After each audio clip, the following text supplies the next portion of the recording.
hey, one of the things that I enjoy doing every 4 years is watching the Olympics. I like the Summer Olympics, I like the Winter Olympics, and I think it's because I enjoy watching people compete. The Olympics is all about people playing for something bigger than themselves. You're playing for your country. It brings people together, and I love that there are sports in the Olympics that are not normal. I also love that there are sports that there's no way I could ever do. Right? And so I love the Olympics. And one sport in particular that I love is swimming, all right? Not because I can't swim, but because I can't swim like they can swim, all right? I wouldn't drown if I found myself in the middle of a lake or middle of the ocean. Like, I can tread water, I can swim, but for about, I don't know, I lived in Florida before a couple moves ago, and when you're in Florida, one of the things you can do year-round is swim. And so when the Olympics would happen, I would be inspired to go try it. And I don't just mean swim, I mean like really swim, like different strokes and going down and back. And I'm telling you, I could go down, but there was no coming back. And I worked so hard at it, but I could just never build up the stamina. It takes real talent to be a good swimmer. And there's another thing I love about the Olympics are the stories that come out of the Olympics. And there was one story about 4 years ago, the Summer Olympics. I think they were in 2021 because of COVID. And there was this story about this swimmer, and her name is Lydia Jacoby. All right, and she's a swimmer from Alaska. All right. That's right. You don't think about Alaska and Summer Olympics or swimming. You think about Alaska and snow. But she was the first person ever from Alaska, 17 years old, the first person from Alaska ever to qualify for the Olympics. And she didn't just qualify, but she won a gold medal. And it's amazing, but here's what's even more amazing. She's from Alaska, all right? Not just that she won a gold medal at 17, she's from Alaska. The closest 50-meter swimming pool, which, if you don't know, that's a standard Olympic-sized swimming pool. You go down by 50-meter. The closest 50-meter swimming pool from where she was from in Alaska was 120 miles away. All right, there just aren't a lot of swimming pools and a lot of people being crafted to become great swimmers in Alaska, right? And here's my question for you. What do you think it required of Lydia Jacoby to accomplish that feat of being from Alaska and qualifying for the Olympics? Do you think that it happened accidentally? Do you think that she's just like, I think I want to be a swimmer, and it just happened? No. You can't halfway devote yourself to being an Olympic athlete no matter where you live, but especially if you're from Alaska where there's not a lot of resources to help you become a great swimmer, when you're trying to be the first at something and when the closest pool is 120 miles away from you. She had all the odds, geographically speaking, stacked against her to accomplish her goal of making the Olympics, to accomplish her dream of making the Olympics, right? So how did she do it? She had to give everything to accomplish it. It didn't happen accidentally. And here's the thing. For the majority of us in this room, I dare say almost all of us, we're never going to compete in the Olympics. But we've all had goals. We've all had dreams. In fact, when we come to a new year, one of the things that marks a new year is that most people set resolutions, or they set goals, or they have a desire that this year will be different in some way than last year was. They set goals because they want this year to be different. We analyze our lives and we determine what needs to change. Then we figure out, well, what do I need to do to accomplish it? And here's the thing. Depending upon how far away you are from your dream or your goal, or how big the goal is, will require more than halfway effort to accomplish it. If it's a really big goal or if you're really far away, it's going to require you giving everything to accomplish it. And here's what I know. Almost all of us at one point or another have given our everything to accomplish a goal or a dream or a resolution. We maybe didn't stick with it, but we gave it a good try. Maybe you came into a new year one time, maybe this year, and you're like, I want to change my career path. So what do? You throw yourself into it. You give everything. You start applying for jobs. You do furthering education to beef up your resume, right? You start to network with other people in the industry that you want to change your career to. Maybe you have wanted to lose weight. Hello, right? You don't just hope for it. You give it your all. So you buy a scale, you join a gym, you download an app to track your calories. You shop for different food. What do? You give your everything to accomplish it. Maybe with finances, you don't just hope that somehow next month your financial picture will be different. Maybe you hire a financial advisor, or you take a finance class, or you create a spreadsheet, you get a part-time job. What do? You give your everything. Look, we have all given our everything to something at one point or another. But here's the question that I want all of us to ask, that I'm going to ask you, that I've got to ask myself, that I want us all to ask throughout this series that we're starting today. Have you ever given your everything to God? Like, we give our everything to sports, we give our everything to goals, but have you ever come to the place where, whether it's a new year or whether it's a random Tuesday in July, where you've just said, I am going to give my everything. I'm going to pursue God with everything that I have. I'm going to give my all because I believe that He and being close to Him matters most. Have you ever said that? Have you ever done that? Well, my prayer is that that would become true for 100% of all of us.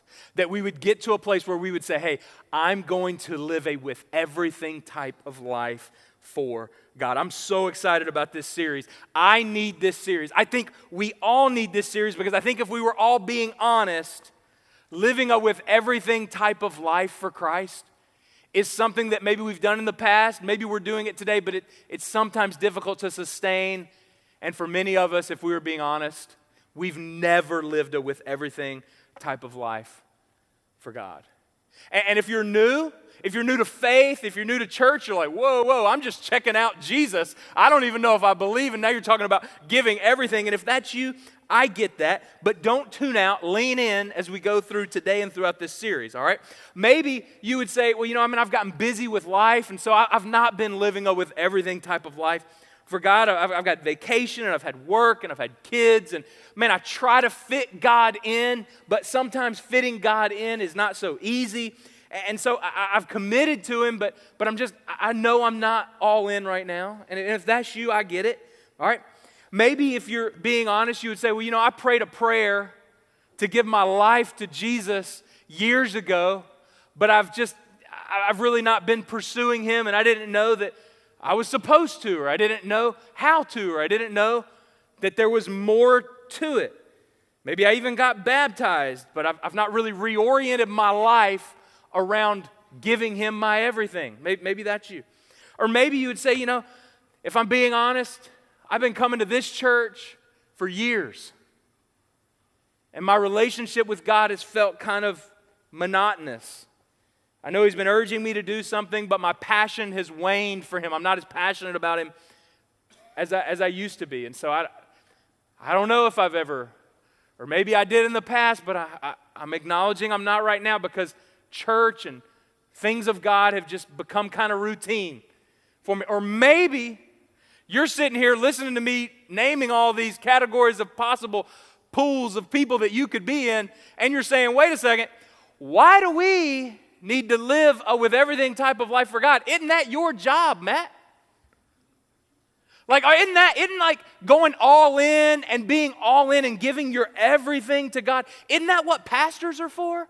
Isn't that what missionaries are for? Isn't that just excluded for those extreme Christians?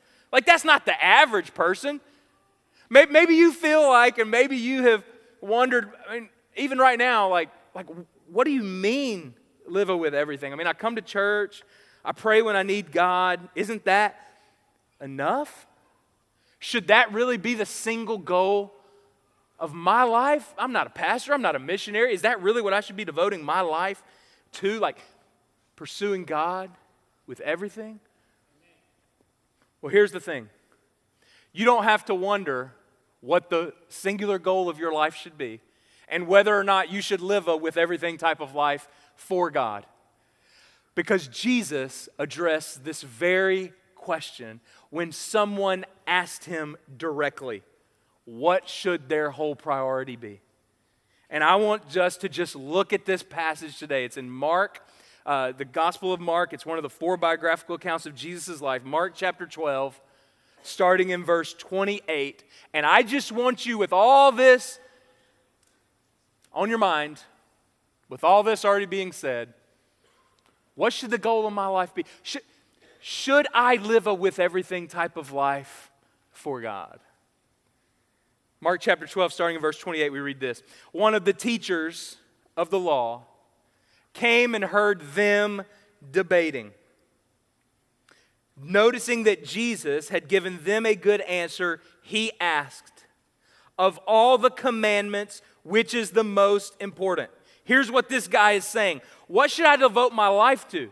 In the Old Testament, in the Hebrew Bible, there were some 600 laws. All right? There were the 10 commandments. And so he's saying, hey, Jesus, he's trying to catch Jesus. He's trying to say, hey, how can you even prioritize one? There's 600. So what should I prioritize? What should the singular goal of my life be? Like, what matters more than anything else that I should devote my life to?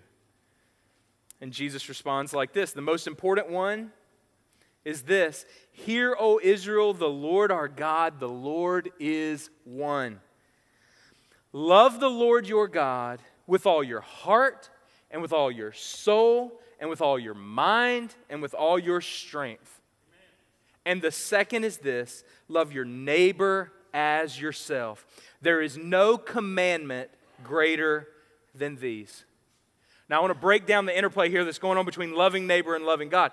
Here's what Jesus is saying. You show your love for God by how well you love your neighbor, and you can't fully love God without loving your neighbor. And to love your neighbor well, you've got to actually love God. And the ruler, the teacher, he asked for one, right?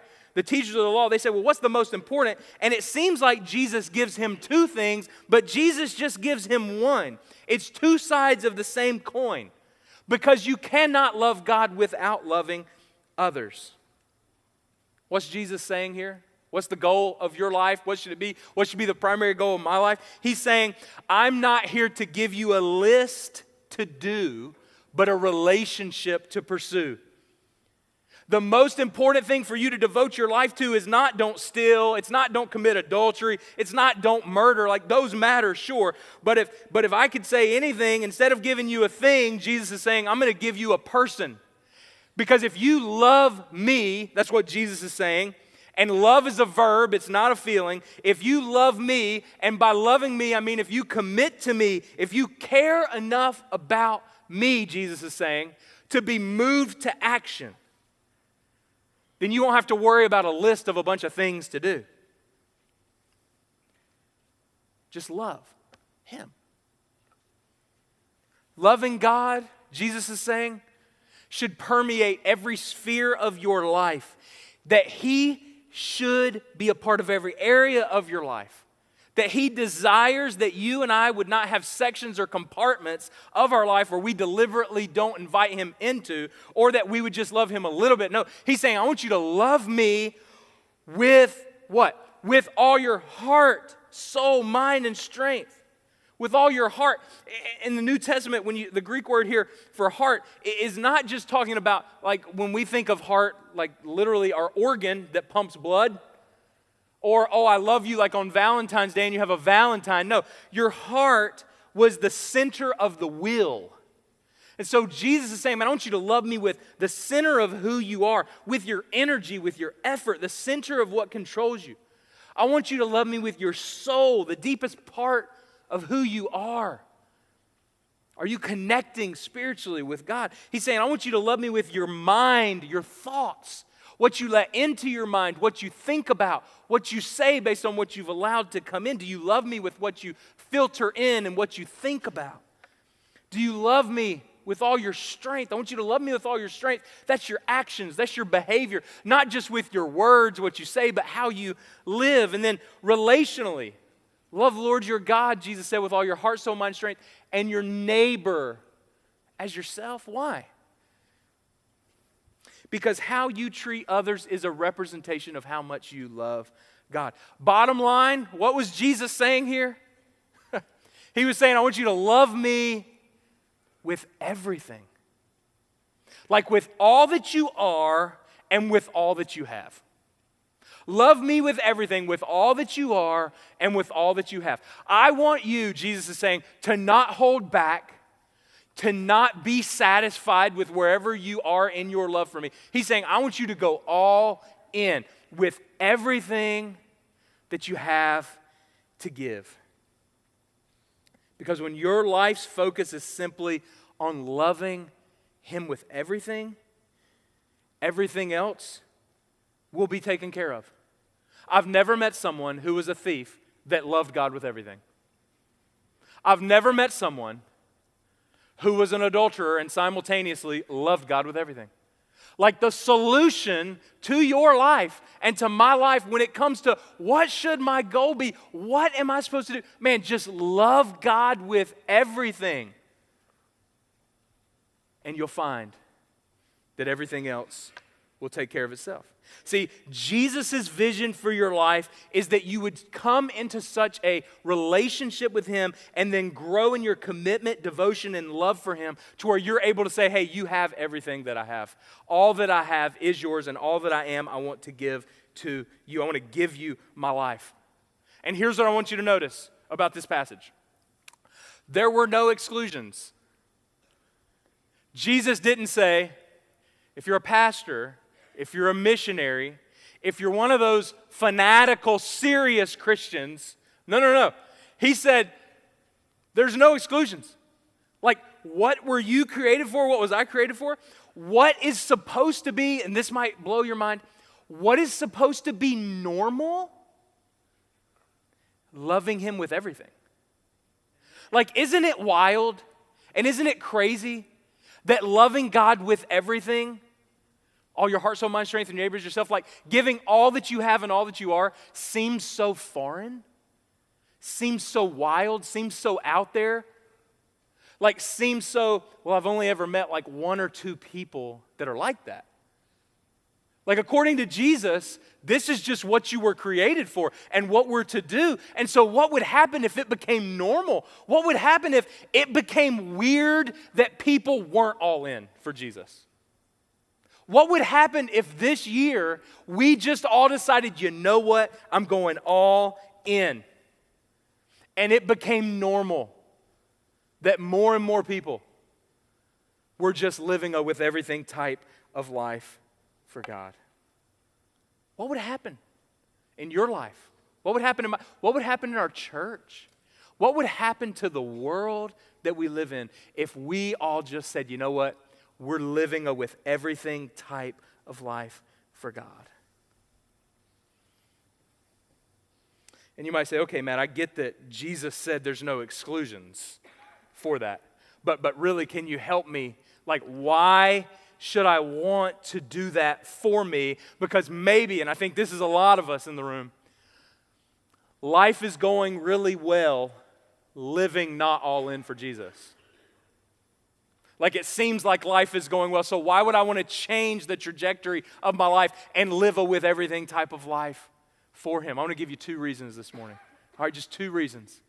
In addition to because Jesus said it, I want you to see two reasons why you should want to live a with everything type of life for God. Number one, because He knows best.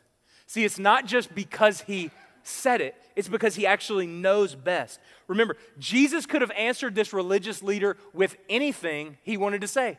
He could have said, well, hey, what's the most important thing? He could have said any number of things, but He said this because Jesus knows that loving Him with everything is what's best for your life.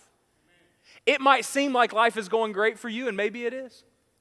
It might seem like sometimes, and this is difficult for people, it might seem like, well, I'm trying to follow Jesus and give my everything to Him, but there's other people who want nothing to do with Him, and it looks like life is going better for them. How do I reconcile that? Like, why should I go all in when it seems like they're doing just fine? Because ultimately, they are missing out on what they were created for. He knows best, Jesus does, because He created you. And we don't live as followers of Jesus for this life and for the grandeur of what the things are that seem like they're going well in this life. We are living for something deeper than that. And it's a relationship with Jesus that can bring us fulfillment. I love how John, one of Jesus' disciples, put it. If you're asking, and maybe especially if you're new to faith or if you're just struggling with going all in for Jesus, I love how John, one of Jesus' disciples, put it. In 1 John chapter 5, verse 3. He said, in fact, this is love for God, to keep his commands, and his commands are not burdensome. You might say, well, Matt, how do I live a with everything type of life for God? Keep his commands. That's what John is saying. And here's what I love. I love that John says that his commands are not burdensome. Because here's what I'm convinced. This was my experience growing up. I was convinced growing up that when God told me something that I was supposed to do, or there was something that I was supposed to avoid, I was convinced that he was just this cosmic killjoy that didn't want me to have fun. That he's telling me, hey, you can't do those things that all your friends are doing. I'm like, well, I want to because it sure looks like they're having fun. Or, hey, I really want you to do this, stay within the bounds here. And I'm like, but why? It's because he knows best. See, any time that we read throughout the Bible and we see that God is asking you to do something or asking you not to do something, it's not because he wants you to miss out on fun. It's because he either wants to save you from something that would hurt you or keep you for something better in the future. Amen. He knows best. And see, like a fish that survives in water, but if you take a fish outside of the bounds of water, it's going to flounder. It's going to flop around. It's going to be gasping for air. Why? Because a fish was not created to live outside of the water. In the same way, people were not created to live outside of a relationship with God. And you might say, well, it looks like people are doing fine without it. Yeah, but what are you and what are people missing out on outside of a relationship with God? And then I just want to press a little bit further.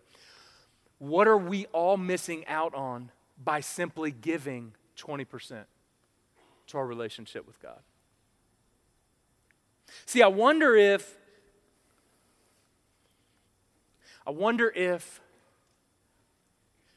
because not living and giving your all to God has become so normalized, we don't recognize what we're missing out on. Listen, this series is not just for you. This is for me. This is for all of us.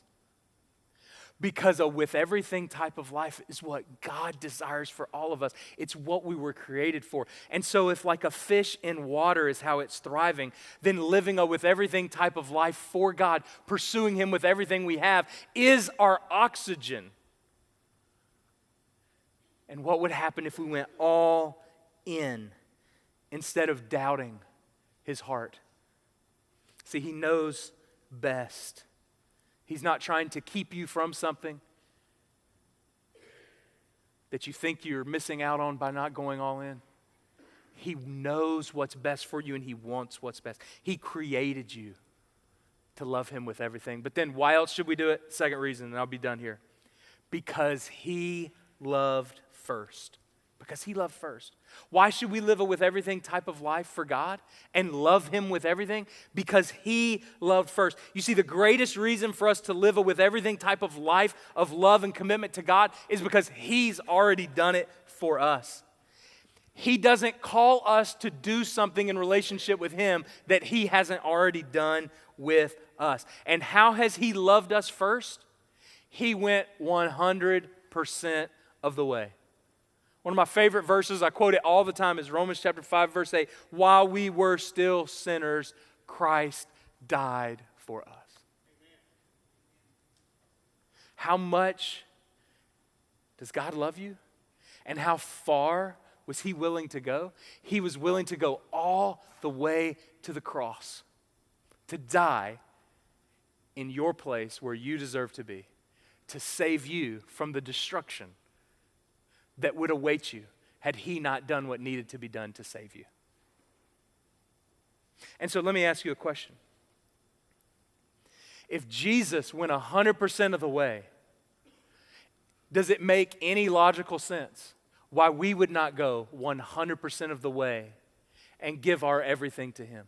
See, the only logical explanation of why we're not going all in, or why we struggle living with everything type of love and commitment to God, is because we've not fully grasped his love for us. Because I'm telling you, if we would grasp how he went all in 100% of the way for us, it would just out of the overflow be like, well, yes, my yes is on the table. Here's a blank check. This is my life. Whatever you want from me, God, I want to go all in. I give you my everything, because how could I not? How could I not wake up every day and say, God, I want to live for you. Nothing else matters, because you gave your everything for me. And see, Jesus didn't just come and give his all for part of you. He died for all of you. Not just all of us in terms of the world and all the people, but he died for 100% of you. Think about it. He didn't go 100% of the way so that you would then say, oh, that's neat. Thanks, Jesus. Appreciate it. Now I'm going to live my life. But I've prayed a prayer, so I'm good. What? What's the most important commandment? What should be the goal of my life? What did Jesus say? Love the Lord your God with all your heart, soul, mind, strength, and your neighbor as yourself. Totally, completely give him your life. Loving him with everything is what you were created for. See, so many times I'll talk to people and they'll say, man, I want to be close to God. Like, I just want to be close to him. And like when you start to talk to them about their life, it's the equivalent of someone who says, man, I want to lose weight, but they're on their couch eating Twinkies and they've never seen a treadmill. I've said this before. I've had it said to me. I've said this before. You're as close to God as you want to be. You're as close to God as you want to be. Don't wonder why you're not close to God if you're only giving half effort. This is not to say that somehow we earn our way to God. No. It's all grace. You come into a relationship with God by faith, through faith, by grace, by what he did for you. But the way that you grow closer to him is by giving your all to him. Amen. It's by saying, hey, I recognize what you've done for me, Jesus, and I give you my all. When I look back on my life spiritually, the lowest moments, the darkest moments, the moments where I felt farthest from God were 100% of the time when I was not pursuing him, when I was not giving him my all. And we get in a cycle, right? Where it's like, man, I want to be close to you. But that game on TV looks really good. Let me watch that game. I want to be close to you. But let me go out with my friends and do that. I want to be close to you. But man, it's cold. I want to stay under the covers. Right? Like, what would happen if we truly did believe that what we were all made for was loving God and being committed to him with everything that we are? What would happen if we believed that? And then what would happen if we began to pursue him with everything that we had? I don't think your life would be worse than it is now. I don't think you would be saying, okay, I'm searching for meaning. How do I find meaning and purpose? What would happen if we all started 2025 saying, you know what? I want to live a with everything type of life for God. I think your life, my life, your family's life, your circle's life, your community, I think our church would be different. And here's the thing. I think our church is awesome, all right? And I'm so excited about what God has been doing over the last year. And what we're seeing him do, it's unbelievable. But why be satisfied with that? I've grown spiritually in my own life in ways over the past 2 years that I never knew I could even grow. But why be satisfied with that? Why think that the people that are closest to God, why do we fall into a rut of saying, well, that's just for them? No, what if it's actually attainable for every single person that's been created in God's image to live a with everything type of life for God? And what if true living is found in just saying, God, with all that I am and with all that I have, I give you my life and I want to pursue you with everything? What is on the other side of that? What would happen to your life? For the next several weeks, we're going to look at what it looks like to live a with everything type of life for God and how to do it practically, all right? We're going to talk about some things that maybe you've not really considered or that maybe you have in the past, but you've gotten out of practice. But here's the one thing I want to challenge you with before we come back next week. Would you just wake up tomorrow morning and would you just commit to wake up for the next 30 days and pray a simple prayer? And here's the prayer. I want you to pray. Today, I choose to love you with everything I have. Help me to follow you closer than ever before. We're going to get into the practical, okay, how do I live with everything type of life for God in the next several weeks. But if you just want to get started, if you believe that you were made to love God with everything, just pray this prayer every morning. Dear God, today I choose to love you with everything I have. Help me to follow you closer than ever before. Today, I choose to love you with everything I have. Well, but Matt, I'm not sure what that looks like. Hey, you just pray that. And then ask God to help you follow him closer than ever before, because here's what's going to happen. This prayer is a prayer of desire and dependence. God, I want this. I want to live with everything type of life for you, but I need your help. If you will pray this every morning, I believe God will start to show you areas in your life where to pursue him with everything. And what it looks like and what it means for you, he will show you that. So here's what I want to do. I just want us to pray, and then we're going to sing a final song. And I just want you to take a minute. And I challenge you to pray this every morning, but maybe you just pray it right now, just in the quietness of your own heart. As a commitment for this year.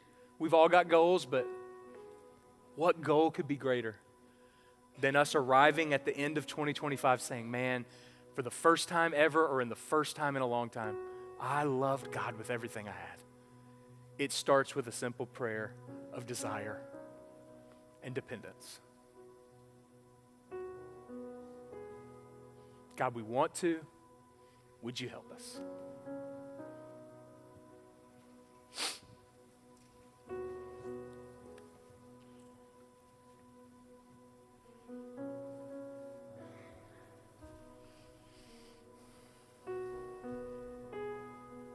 So Heavenly Father, we do just bring our lives before you.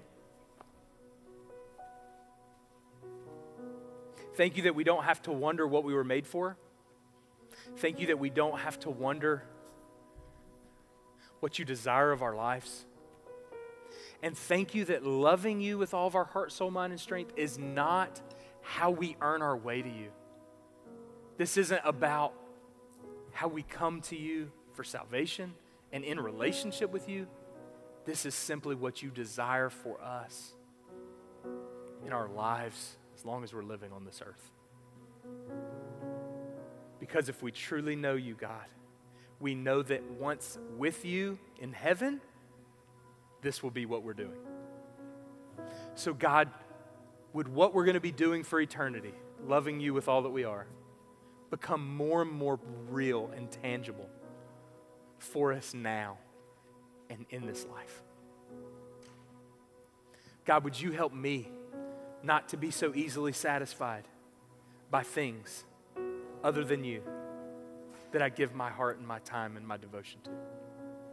God, would you help me to be more fully all in with you? Would you help us as a church be all in pursuing you?